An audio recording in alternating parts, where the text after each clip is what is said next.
Good morning, everyone. Today we will be dealing with the flower and its parts. A flower is a very essential part of the plant. Not only does it give aesthetic appeal to the plant, but it also helps in an essential process called reproduction that actually helps in the propagation of the species. So, what is a flower? Now, let us compare the flower with the vegetative shoot.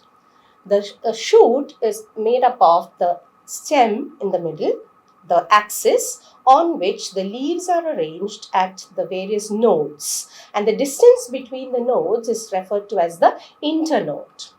Now, if the axis gets condensed, you can find the internodes getting shortened and the leaves coming together.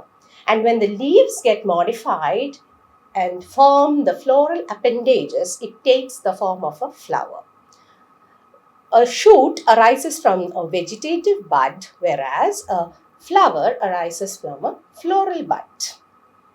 So, hence, a flower can be considered as a condensed modified shoot specialized for reproduction.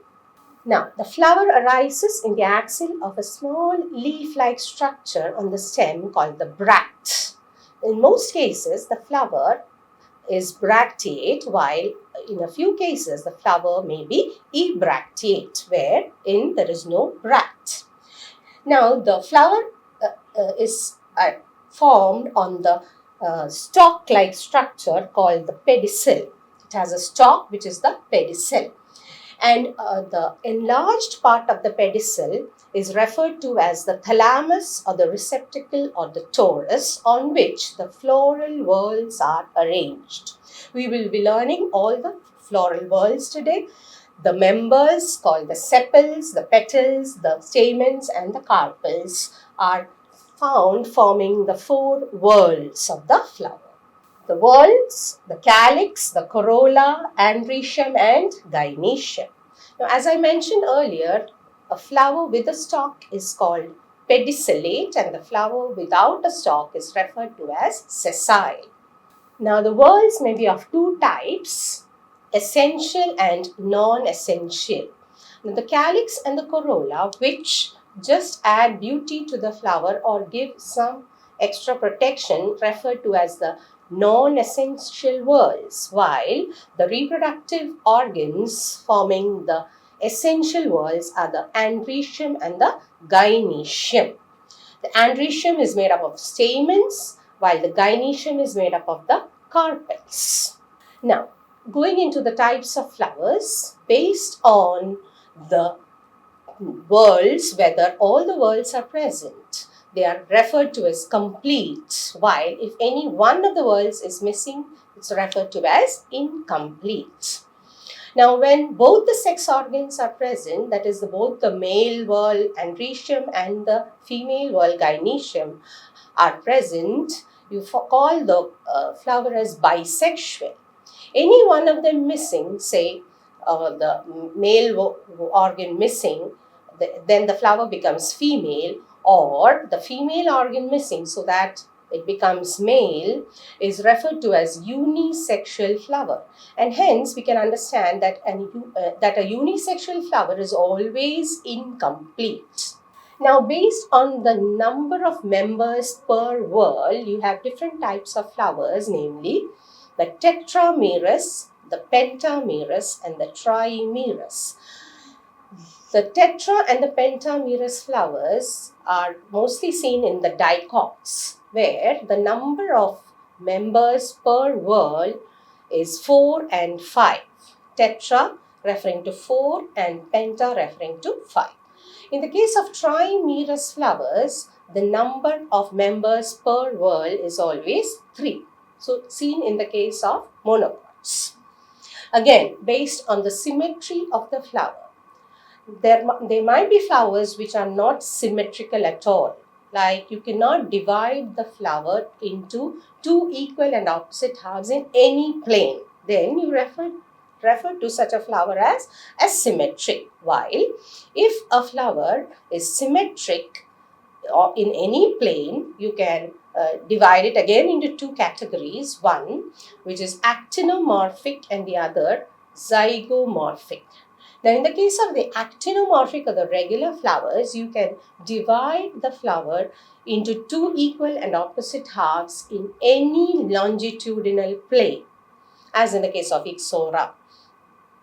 So, that is called actinomorphic. Here you find a radial symmetry. While in the case of a zygomorphic flower, you can divide the flower into equal and opposite halves in only a single longitudinal plane, as in the case of Leucas and Ocimum. So here the flower shows bilateral symmetry, just like us. Now, based on the position of the ovary with respect to other floral parts, we have three main types. The first one, referred to as hypogynous, where the ovary is superior and all other floral parts arise from below it. Now, in the diagram, it's very clear. You can see the position of the ovary. The entire gynoecium can be seen at the top, and the other parts, the other whorls, arise from below the gynoecium. So, this is the hypogynous flower. In the case of the epigynous flower, which is exactly the opposite, you have the other end, the ovary at an inferior position. Ovary at an inferior position, while all other parts, the whorls, arise from above it. So here you cannot see the ovary at all, but the stigma and the style may be visible. Now, in the case of the third one, the perigynous flower, you find the ovary is considered as half superior or half inferior. And the thalamus forms a cup-like structure halfway around it. And then the other whorls arise from the middle of the ovary. The middle of the ovary. And this is seen in the case of pea and rose. So these are the three main categories based on the position of the ovary. It's a relative position based on the other whorls. Now, if you compare the three, you can see the position ovary superior in the case of hypogynous, ovary inferior in the case of epigynous, and semi-inferior in the case of perigynous. While the fusion of the thalamus, in the case of hypogynous, there is no fusion. In the case of epigynous, there is fusion, complete fusion with the wall of the ovary. And in the case of perigynous, there is a partial fusion, that is halfway, forming a cup-like structure called hypanthium.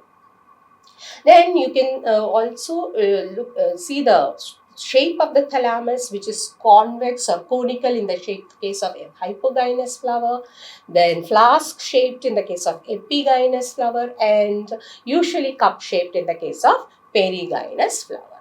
And the visibility of the pistil from the outside, the whole of the gynoecium is visible from outside in the case of hypogynous flower, while in the case of epigynous, only style and stigma are visible, and in the case of perigynous, the part of the pistil may be visible or may not be visible.